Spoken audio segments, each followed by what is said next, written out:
یہ تو پہلی جنگ، ساری دوسری جنگ عظیم کے بعد ان کو بسایا کس نے؟ برطانیہ نے. جب جنگ جیتی انہوں نے تو یہودیوں کا پیسہ تھا پیچھے، تو انہوں نے جو حکومت تھی بنی اس کی برطانیہ کی، اس نے ان کو یہاں لا کے بسایا.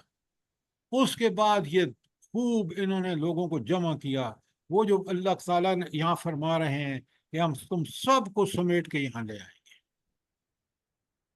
اور اب پتہ نہیں آپ کو لیٹسٹ پتہ ہے یا نہیں، اب یمنی اور لبنانی جو مجاہدین ہیں وہ اور حماس تینوں نے بالکل پاسا پلٹ چکا ہے جنگ کا، اور اس وقت یہودی وہاں سے بھاگ رہے ہیں، مر رہے ہیں.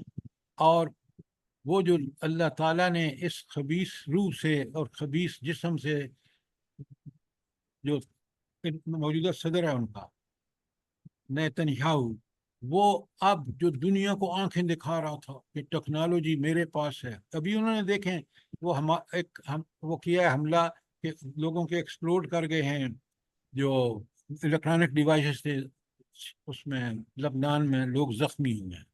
لیکن اس کے باوجود جو انہوں نے فائر کیے ہیں میزائل یمنیوں نے، وہ ان کے سارے سسٹم کو، وہ جو آئرن ڈوم اور فلانا فلانا فلانا سب کو تباہ کر دیا، اور وہ جا کے ہٹ کیے ہیں.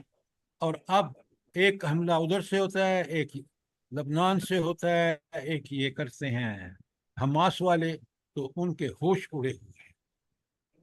اب الحمدللہ. اللہ تعالیٰ انشاءاللہ انشاءاللہ جیت انہی لوگوں کی ہوگی سب سر. لوگ سنیں میری بات، سب لوگ دعائیں کریں کہ اللہ تعالیٰ ان مجاہدین کی مدد کرے اور اس ناسور کو اللہ تعالیٰ ختم کر دے. انشاءاللہ انشاءاللہ. تو یہ جو یا فرمایا نا، اب قرآن کو دیکھیں، چند الفاظ ہیں، فَإِذَا جَاءَ وَعْدُ الْآخِرَةِ جِئْنَا بِكُمْ لَفِيفًا، ہم سب کو اکٹھا کر دیں گے اے یہودیوں. اور پھر جب قرب قیامت میں آپ کو پتہ ہے کہ ہر درخت پکار اٹھے گا کہ میرے پیچھے یہودی ہے، اس کو مارو. یہ اللہ کی شانیں دیکھیں، اور وہ وقت دور نہیں ہے، کیونکہ قیامت کی دوسری نشانیاں دیکھیں تو لگتا ہے کہ ساری پوری ہو رہی ہیں.